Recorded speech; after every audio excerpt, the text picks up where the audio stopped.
Hello my fellow Homo sapiens. You can now join my channel as a member to get exclusive perks like early access to videos, private community posts, and more. You can also now use super features for priority response from me. I also have a Patreon page that I put extra content on, including reactions, sins, Reddit stories, and more. If you want to fly yourself even deeper into the endless void of internet content, I've got you covered.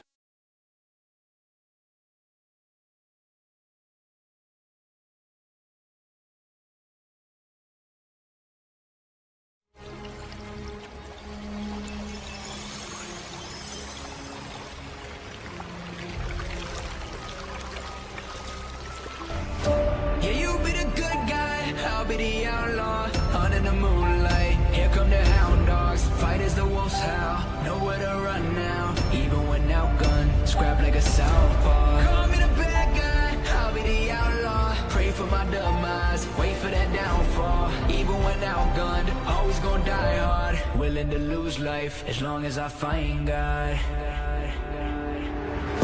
They hate me cause I'm real, but I won't let it break me cause I know that love can heal. My mama spent her retirement to buy me out a deal. So what kind of fucking son would I be if I don't succeed and I fail?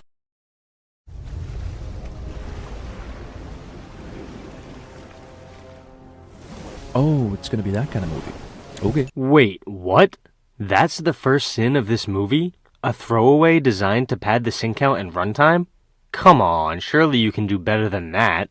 I mean, this is one of your somewhat older videos. It has to have a higher level of quality than your new stuff. Movie makes the 13-mile trek from Coney Island, Brooklyn, to the Empire State Building in Midtown Manhattan look like a casual stroll to the corner store. This would have taken 4.5 hours at this pace. So you wanted the movie to show all 4.5 hours of that walk? Is that what you're arguing? Yes, the movie cut out the majority of the walk because nobody wants to see someone walking for 4.5 hours. How the underworld do you think that's a bad thing? I'm pretty sure that even if the observation deck on the Empire State Building is still open this late, it's completely full of tourists and not abandoned like this. Well, maybe it's not open and these guys got in here because, oh, I don't know, maybe they're literal gods or something? If both these guys are here to meet Meg Ryan, things are gonna get awkward. Jeremy makes a pop culture ref. Also, is there any particular reason the gods need to take human form and go to the top of the Empire State Building in order to have a conversation? Like, how did they communicate with one another back in the days before America? Isn't there a better meeting place for the gods to bicker about who stole the lightning from whom? Like that throne room they're bickering in at the end of the movie? I'm shocked that I have to explain the concept of a throne room to a fully grown man. A throne room is a public space where the lesser people, or in this case lesser gods, come to discuss politics and other issues. Why would Zeus and Poseidon want to have a secret conversation in a place where other gods frequent? How does that make any sense? As for the question of how they communicated before America, we don't know, and it doesn't matter to the story that this movie is trying to tell. So why are you asking that completely unrelated question? He must return the bolt to me in 14 days, by midnight on the summer solstice. Okay, so we've got the totally arbitrary rules out of the way. Dude, what is the issue here? He just calls the deadline arbitrary and then doesn't explain how that's a bad thing. Based on all the stories of the Greek gods, I'd say this fits their characters pretty well. Setting a deadline that coincides with an important event like the summer solstice? How and why is that a mistake of the film? Movie title has 27 syllables too many. Jeremy is from the South and therefore doesn't know how to read anything that isn't from the Bible. Why do you stay with him? He's been good to us, Percy, in ways you don't understand. Percy's mom refers to herself and her vagina as us. Jeremy makes a cringy sexual joke that isn't funny cliché. Not to mention that it's about an abuse victim, so... Zeus, Poseidon, and Hades. Well, this is the most conveniently timed museum history lesson ever. But what's so bad about convenient timing? Have you ever explained why it's a mistake for movies to use it? I mean, coincidences happen every single day in real life, and besides, Greek gods are bound to be a part of any mythology curriculum and many history curriculums, assuming you're studying ancient Greek culture, of course. You stole the lightning bolt! It would be pretty clear to even a casual observer that Percy has no idea how to steal lightning bolts, but the ones with all the knowledge and the power sure think he does for some stupid reason. I love how Jeremy just assumes that this monster has all the knowledge and power. He's correct that the monster has some level of power, but why are you forcing the assumption of knowledge in there? Where in this movie does it ever suggest that this monster has superhuman intelligence or the ability to judge Percy's abilities? Nowhere, absolutely nowhere. Couldn't Mrs. Dobbs have picked a better time to attack Percy?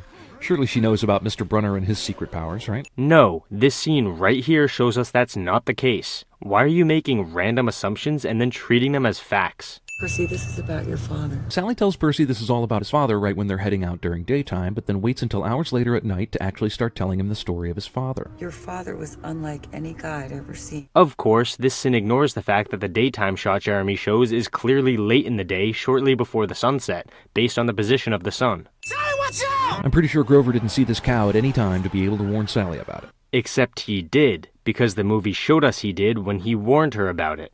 Camp Half-Blood. So I'm guessing J.K. Rowling gets a royalty every time this plays on TV? Jeremy makes a pop culture. This portal to a magical Hogwarts for demigods is just sitting here in the middle of the woods. Like, even if humans can't enter it, they'd certainly be amazed by the force field that prevents them from entering it, and then that would be huge news all around the world. Jeremy doesn't think that demigods have ways of turning regular humans away from the portal. Jesus, are you forgetting that they have crazy powers and shit? Also, that's the second Harry Potter reference in a row. Percy only ran out here to protect his mom, so after she's turned into soul dust or whatever, why the doesn't Percy just run back inside the safe gate? Anger. It's an emotion that someone might feel after their mother is supposedly murdered by a monster, and that anger might drive that person to get revenge. Jesus, it's like watching a movie with a 10-year-old. Never set up a target range where spear throwers are aiming in the direction of other people. Or maybe that person is retrieving a spear that had already been thrown? You know, exactly what this person looks like they're doing?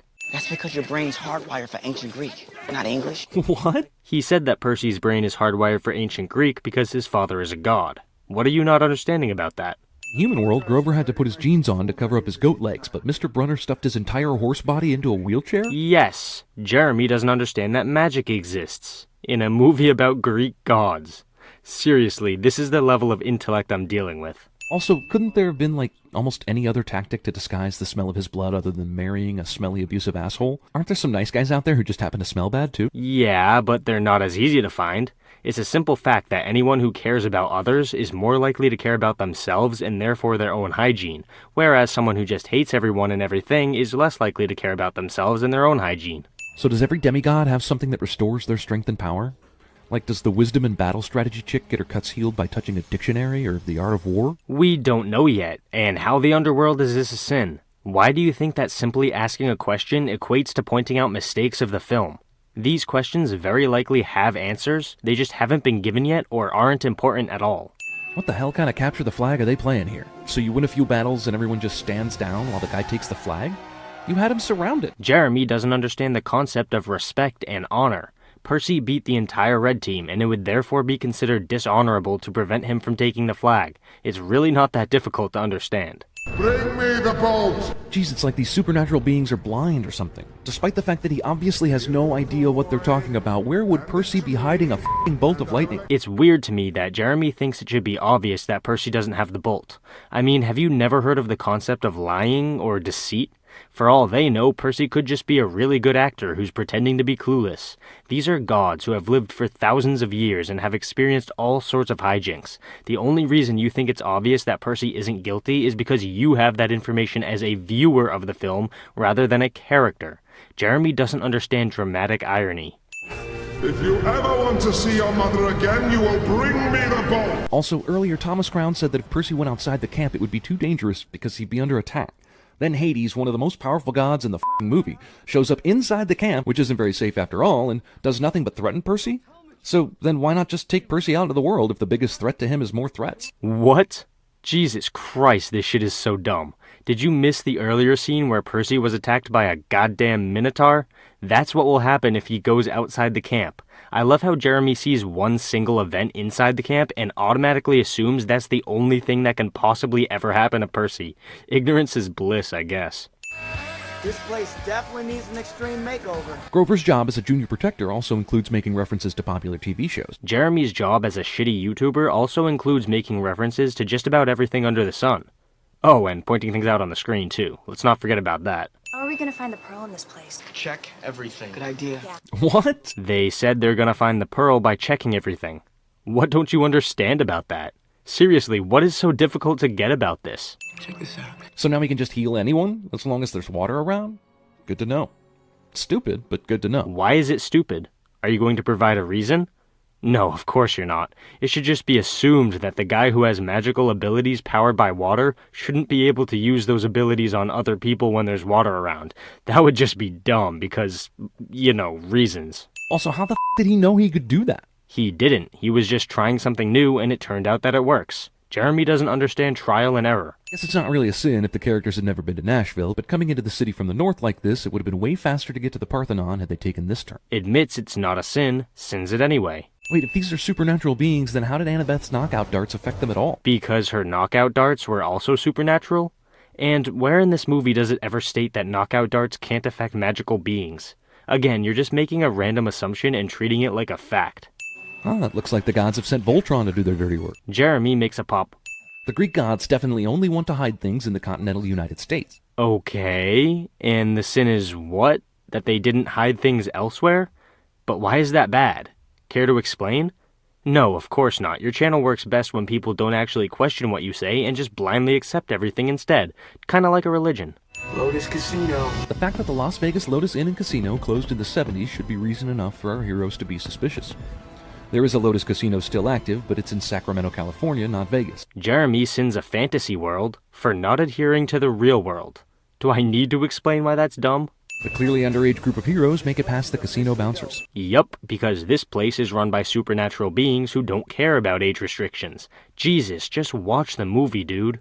See? He's got his pants and crutches back all of a sudden. Why? Jeremy double dips cliche. Take the money, and you get an interior decorator because it is too depressing in here, alright? Movie rips off the black guy rips the interior decorator of a white guy gag from Men in Black. Jeremy makes a...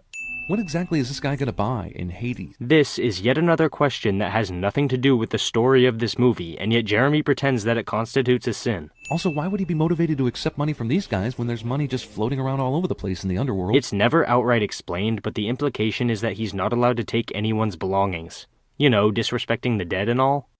The entrance to Olympus is there! So again, how did they access Olympus from Earth before America existed? Yet again, just because you have a question does not mean the movie made a mistake. I mean, it seems pretty obvious to me that they just used a different entrance before America existed, but that was way too complicated for Jeremy to think of on his own.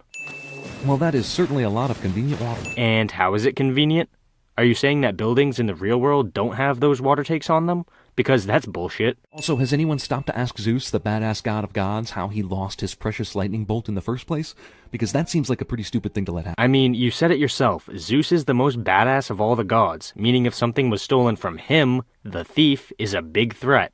That's the conflict of the movie, genius.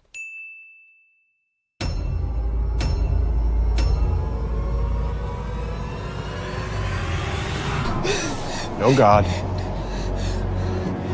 The only man in the sky is me.